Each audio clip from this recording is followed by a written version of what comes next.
My name is Alec Murphy. I'm a recent professor emeritus in the Department of Geography at the University of Oregon, though still very active on various fronts. And it's my pleasure to be here today with somebody who was in the department in 1987 when I was hired, Al Urquhart. And in fact, Al joined the department in 1960 and he retired in 1994. So he has a real sense of the department across a significant swath of the second half of the 20th century. And Al, it's just really great to see you here today. I'm glad to be here. So, hoping to get a little bit of a sense of just your sense of the department at the times you were in here and the sorts of things that you were doing. So, tell me a little bit about the department that you joined in 1960. How did you think about it? What were its emphases, and kind of how did you see yourself fitting into this? Well, geography at the time was not a very popular subject anywhere in the country. And so I joined the department that I felt most comfortable with, which happened to be, I think we'd call it now, an old boys' school. There were eventually four of us that got our PhD at Berkeley, and one who got his degree at Syracuse from one of the people that was currently in the geography department at Oregon. And it was an interesting experience. I hadn't finished my PhD when I arrived, but at that time we were teaching 9 courses a year. That meant 3 preparations every quarter. And in my case, I was hired because I had somewhat of a specialty in Africa. I'd done my field work in Africa, and I had done a master's degree in geomorphology, and they needed someone to teach geomorphology and introductory physical geography. And when I was called, they asked, could you teach geography of Asia, because I was substituting for one of the men that was on leave. And I said, if having read Love is a Good, Many Splendid Thing and The Good Earth, I'm qualified. And anyway, they hired me, and I did teach those courses. Plus, at the time, the salaries were relatively low. I had a new family, and so I wanted to support them, and so I taught an extension course as well in Roseburg. Wow. So one day a week we went down there. My colleagues were just extraordinarily helpful, pleasant, supportive, as we continued to be that, I think, all the way until I retired. There was no idea of specialization much at the time. As a matter of fact, even a bit later on, when graduate students started to come, that was 1963, and we then ask every graduate student to take a course from every person in the department. So there was no real specialization until it came down to writing a dissertation or a master's thesis. And so it was a department in which we all participated in almost all the activities. We knew the materials that the other people were teaching, and it was a good good geography department. Yeah. Did you, when you first took up the position here, did you imagine that you'd spend 34 years here, or were you sort of thinking about it as a first step? I did not think of it in that term, because I was here first just for 1 year, right, and then I had to find another job, and I taught 2 years at Dartmouth College. It was still a college then. And but I was asked to come back, and it was a very difficult decision to come back. And I came back because at the time Dartmouth was a autocratic institution. The faculty didn't have much say. Whereas at the University of Oregon in the 1960s, we still had open faculty meetings in which everyone participated. We had a department in which there was no real conflict at all. And it was the working conditions that brought me back here. I might say I was born in Oregon, so that added some attraction. Sure. And I was actually thinking before we sat down together today about you being here as the graduate program was launched, and be interested just to hear your thoughts about how that changed things, how it changed what you did in your everyday life as a professor here in the department, or more generally, how it changed the department. Well, the department changed because the graduate program was primarily instituted by the National Defense Education Act, in which graduate students were awarded money to come. And so we had graduate students who were able to devote their time to their studies. And it meant that we taught more upper division courses than we had before. I was, after several years, able to not teach geomorphology, which incidentally has an interesting history, early history at the university. I taught it, and then we hired one of the first women faculty members, Anke Neumann, and she wanted to go someplace else. And Bill Loy was hired, and then he didn't want to teach it, so Jack Marocca was hired, and then we've had several other people that taught geomorphology. And then you finally got Pat McDowell, who really wanted to teach it and taught it here for decades. That's right. It was Pat McDowell that finally came to do that. And I was able to teach the things that I wanted to teach, which was cultural geography. My whole geographical background and thought has been in the relationships of humans to the natural world, as one of my instructors said, Carl Sauer, said, geography is the meeting of cultural history and natural history. And the meeting place of the two. The meeting place of the two. Right. And so I was able to do that. Right. And did the teaching load then reduce a bit as the grads program was developed? And because by the time I came in, well, it was still more than it is now, but it was not 9 courses. Well, even when I retired, I was teaching, and head of the department, I was teaching 6 courses a year. Yeah. So it gradually over the Right. That's what it was when I came here. It was 6 courses a year, but that's less than 9. It's less than 9. So was that? And we also were able to teach graduate seminars, right. Which we had not done before. It was all classroom teaching. By the late 1960s, there was quite a group of graduate students here, not all of whom came from the National Defense funding. People like Larry Ford and Nancy Wilkinson and Bill Crowley and a whole crowd of folks who went on to carve out significant careers of their own. Well, incidentally, many of those people that you mentioned were the students of the original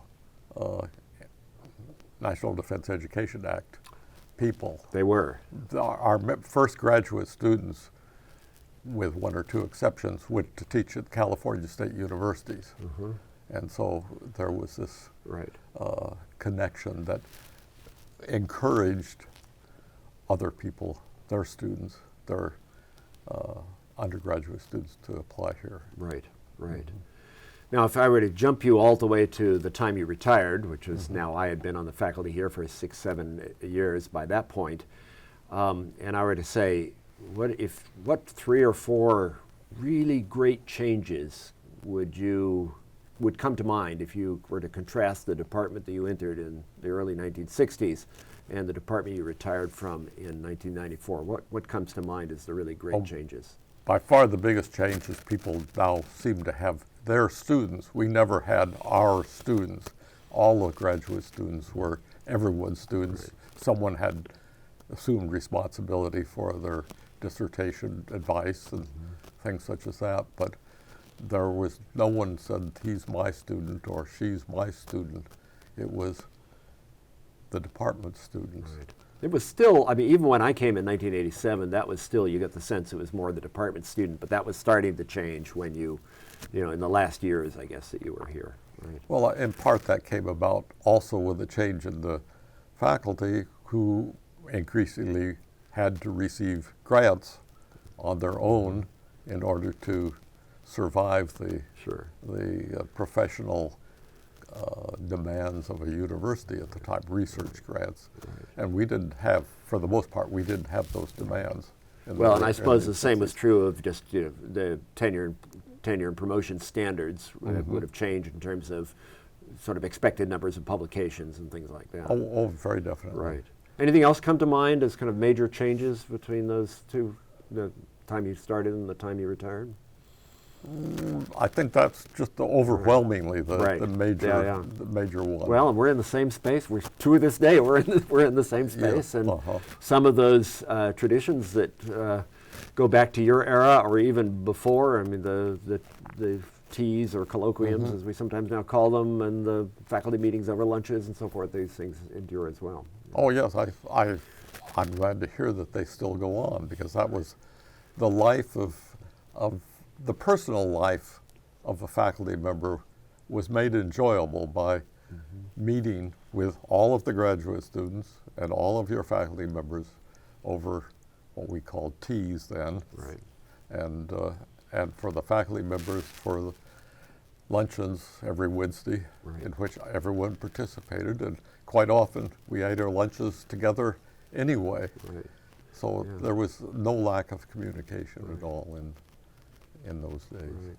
So tell me a little bit more now about your own research and writing. At the beginning of your career, as we've already mentioned, the expectations for getting a lot of stuff out there were different from what they are now, but you've had a steady stream of things coming out through the years. And tell me a little bit about, obviously, cultural geography is the main area you're interested in, but the kinds of questions that you sought to pursue and how those evolved through your career. Well, I never published much. I couldn't have gotten tenure, I think, in the present day if I had the record that I had. I did publish my doctoral dissertation, which was on settlement patterns in southern Angola, and it set me into a pattern of looking at landscapes in great detail.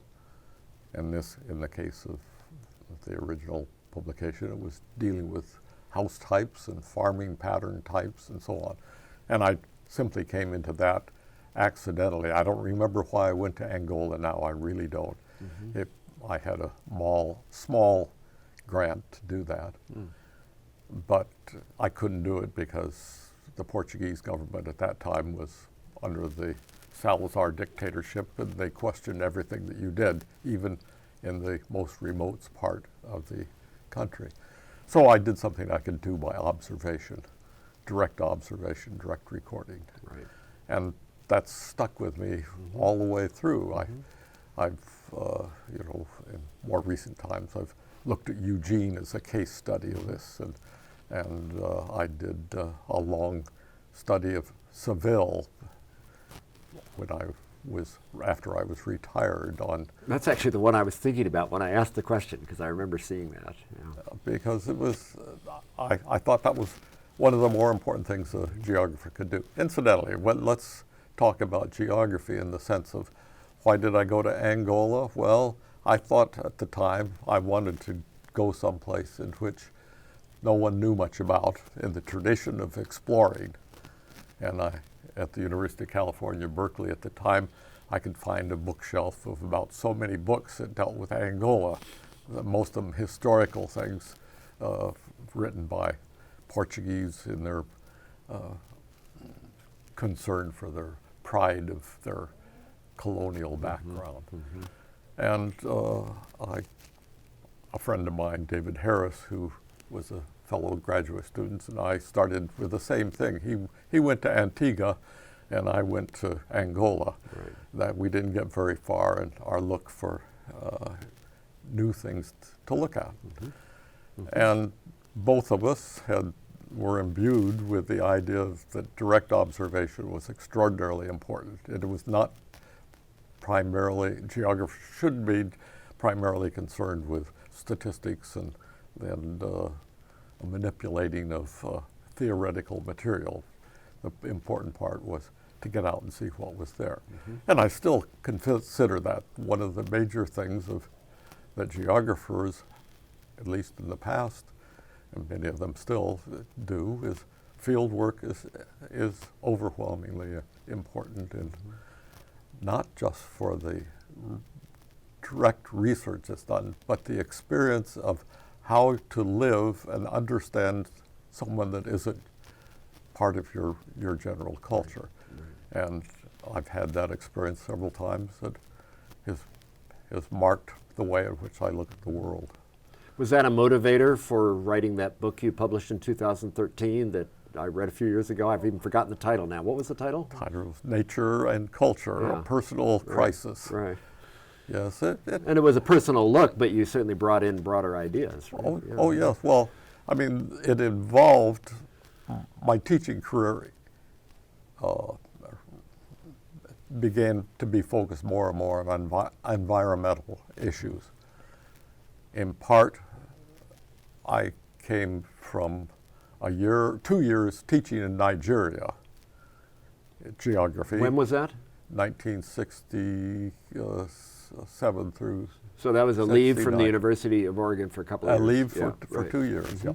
And taught geography in a university, Ahmadu Bello University, which at the time had maybe 4,000 students. It's now the second largest university in all of Africa. Only the University of Cairo is larger. So it's in Lagos? No, it's in Zaria, northern Nigeria. Oh, interesting, yeah. And I came back and I didn't understand the world that I came back to. The United States had changed so radically during those 2 years, 67 through 69. You know, the Vietnam War, the deaths of major figures in the country. And I didn't even understand my colleagues, how they could have voted the way they did, how they could have thought the way they did. And I realized in large part it was because they had a different cultural set because of the times. And I had a different cultural set, but also a different place from which they were viewing the world. Oh, that's right. Yeah, sure. That's what as much as anything, that was it. Yeah.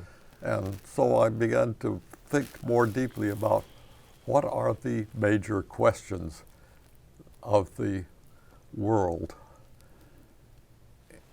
I was not enamored with the way in which I saw the university was going, and much of geography was going. That is, towards greater specialization, more and more concerned about smaller and smaller issues, but knowing them more thoroughly. I don't object to that. It was just that I thought that was the overwhelming direction in which the university was going. And I and a handful of others didn't feel that way, and we thought that we needed to look at it. And one of the ways was in terms of environmental studies. That was the catch-all at the time. Well, actually, you anticipate the question I did want to ask, which was you were one of the progenitors of environmental studies as a standalone program here at the university. You helped get that going, and yes, I feel responsible for getting it going. Really, that's one of the few accomplishments that I feel very proud of. So tell us a little bit more about your motivations and how that happened. Well, I was motivated because I thought people were looking at environmental issues in a very narrow sense. And I wanted to make sure that it was something that involved everyone. And at the time, the physical scientists weren't interested in it at all.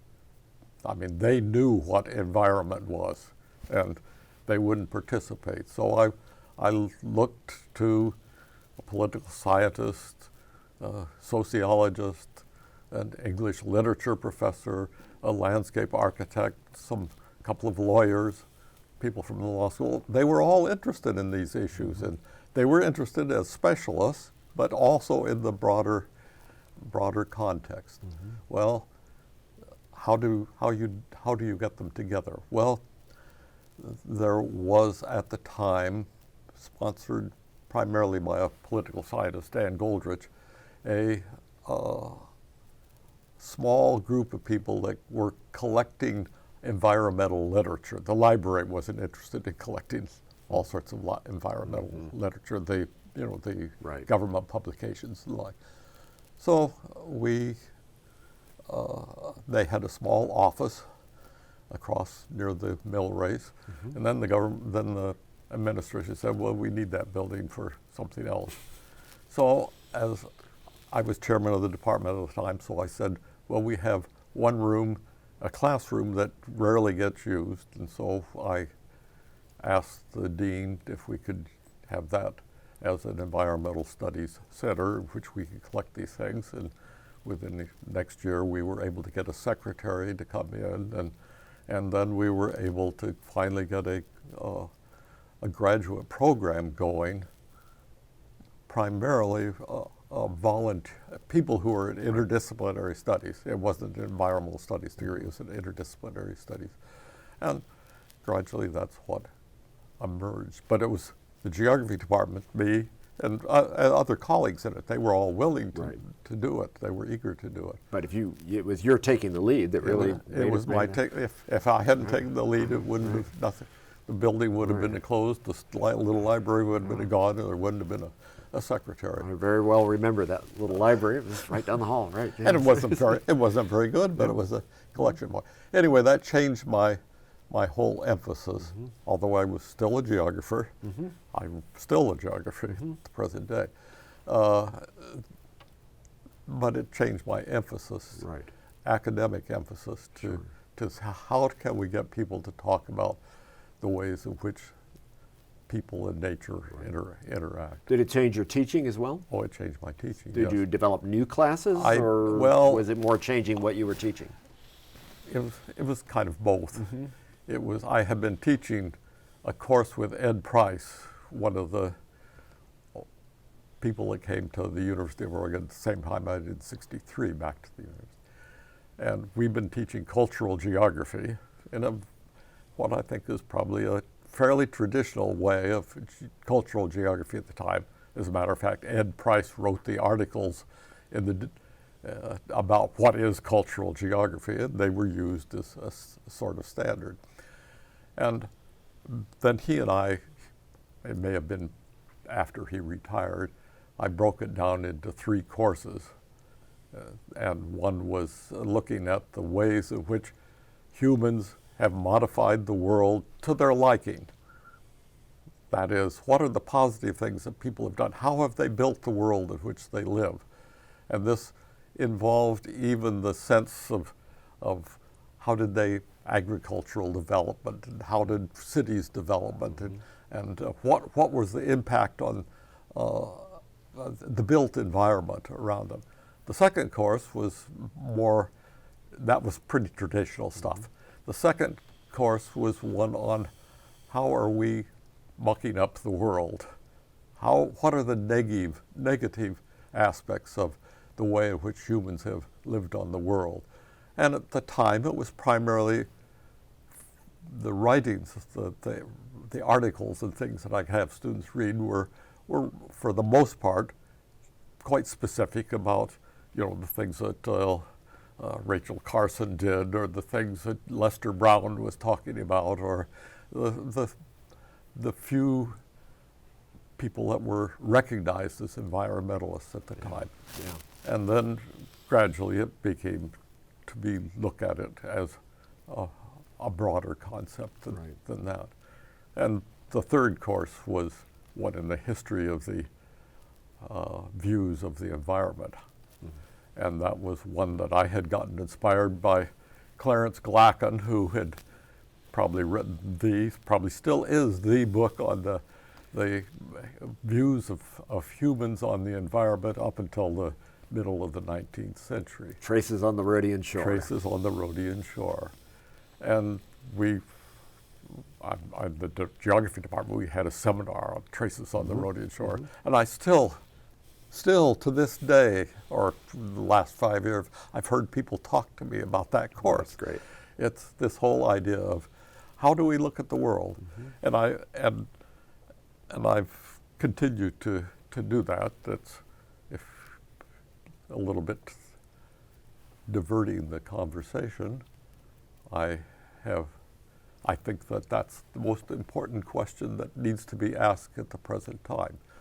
We hear about science and technology in connection with the natural world, but we don't hear much about the attitudes towards it. And in many ways, I have no hope for the current civilized world we're in, current civilization, because we don't listen to we don't have views that are able to translate the stories of science and technology into policies that are going to maintain the world as we have known it.